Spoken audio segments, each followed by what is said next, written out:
My name is Timothy Jackson, and I'm professor of music theory at the College of Music at the University of North Texas. I teach courses on music theory and the politics of classical music, and I've also directed the Lost Composers Project, which seeks to revive the music and theoretical work of composers who were lost because of the Nazi cultural policies and the Holocaust. I'm alive to speak to you today solely because all four of my grandparents were Jews who saw the writing on the wall, and they had the good sense to flee from Europe prior to the Holocaust. My maternal grandmother, my mother's mother, Rose Blumstein Sherman, came to the U.S. in 1924, a bold move for a single 21-year-old girl. The Blumsteins were originally German Jewish diamond merchants who settled in Berlin. However, my grandmother's father, Littmann, emigrated from Germany to Poland around 1900 and established a coal business in a little town called Poprzenice in Poland, about 100 miles southwest of the larger city of Lodz. There they became middle-class Polish-Jewish petit bourgeois. In the 1920s, there were about 30,000 people living in Poprzenice, and of those there were 7,000 Jews. Ironically, before the rise of the Nazis, when my grandma came to the U.S. in the early 1920s, she preferred to associate with Germans since she spoke their language. Her two uncles who had remained in Germany had both fought in the German army in World War I. In the later 1920s, my grandma trusted a German family to look after my mother while she was working. And much later, my mother's closest friends were either German or Jewish or both. My interest in studying German language and culture stemmed in part from my grandma. Anti-Semitism motivated the momentous events in my family history. In addition to my maternal grandmother leaving Poland, my paternal grandfather, Yakov Zelichin, known as Jack Zelichin, changed his surname in London to Jack Jackson in 1936. Why did he do that? The reason was that at that time it was dangerous, even in relatively tolerant England, to be identified as Jewish by one's surname. He wanted to fly under the radar and thereby give his sons, particularly my father, a better chance in life.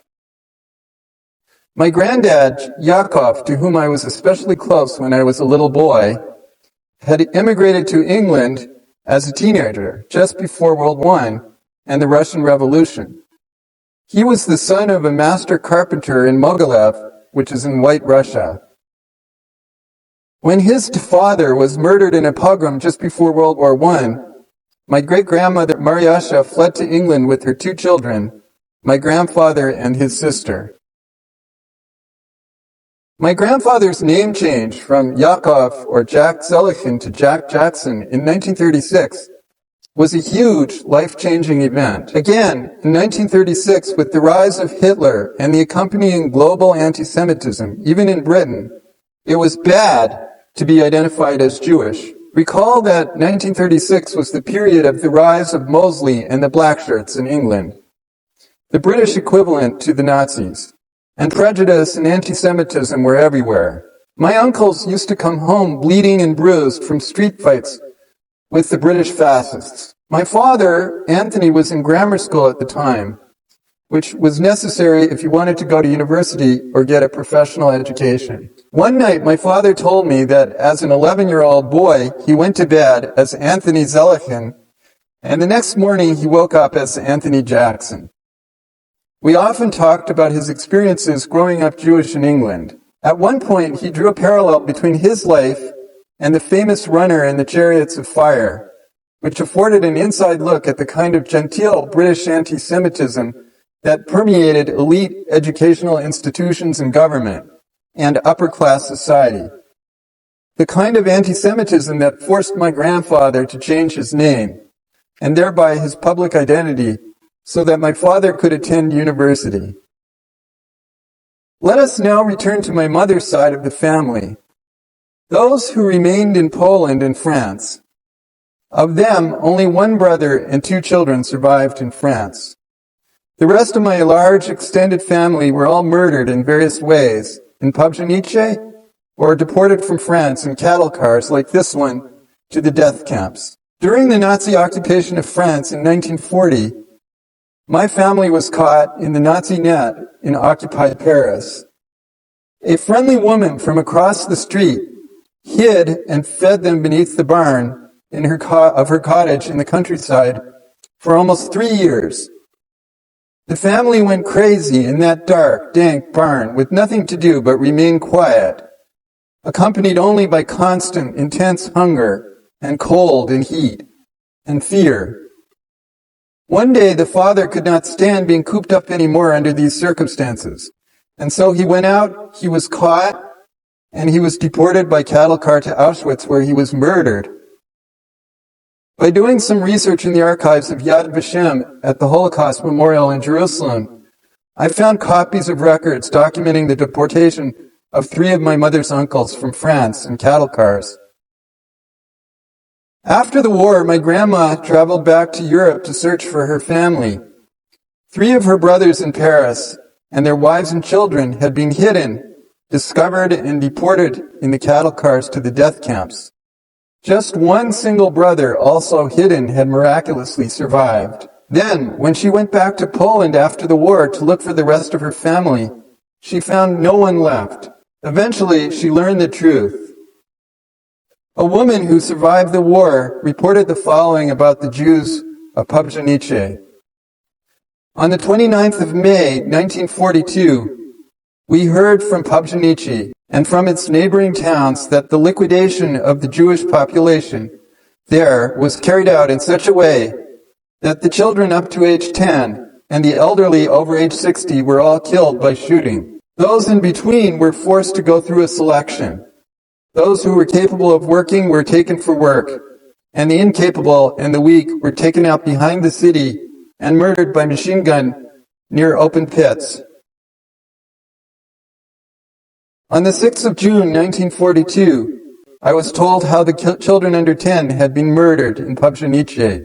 I could not understand how the mothers allowed their children to be taken away from them, how they allowed them to be torn from their sides without sharing the fate of their children. But apparently the hangman made the job of slaughtering these young children easier by taking all the women out to work at the dawn on that day. And while they were away, they took the children outside the city and they shot them all. At the same time, they spread a rumor in the city that they had been taken to Warsaw. They say that most of the mothers who lost their children lost their minds.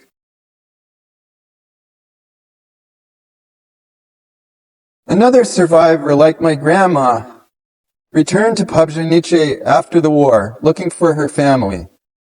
And she described her feelings like this. Lonely with my own thoughts, I walked the Jewish streets of my hometown. The memories of my childhood forced themselves to the surface. Every house told a story. Every street had its own story to tell. This is where my elementary school was. We had played here, and later I worked in these buildings. Here we had spun dreams for a better future. In this garden we had had many discussions and we had read books. When the Germans occupied the city, the first thing they did was to hang a huge sign on this garden which read, "Entry forbidden to Jews and dogs." The sign was no longer there, but the Jews weren't there either. Empty. Everything was empty. I ran back to the Jewish streets. Every building, every wall, everything spoke to me. This is where they died of starvation. And here on Warsaw Street, the Jews of Pabjanice walked their last road. I left my hometown in sorrow and in pain, never to go back. Now let us turn back the clock. As I said, my remarkable grandmother Rose said goodbye to her mother, her father, and her 6 brothers, and left for America by herself. She went to the American embassy in Warsaw and picked up her papers, which I still have. And she took the train to Bremerhaven in Northern Europe, and she got on the boat at steerage. For a single Jewish girl at that time to go to America all by herself was a huge leap into the unknown. Luckily for her, she was able to emigrate in 1924, just before the eugenicists in America slammed the doors to Jewish immigrants from Central Europe, regarding them as undesirables, not to be admitted to an increasingly xenophobic white America. To this very day, I clearly recall asking my grandma, "Why did you do that? Why did you leave?" And she replied, "I wanted to be free. I could not stand the anti-Semitism in Poland, and in Europe generally, one more minute."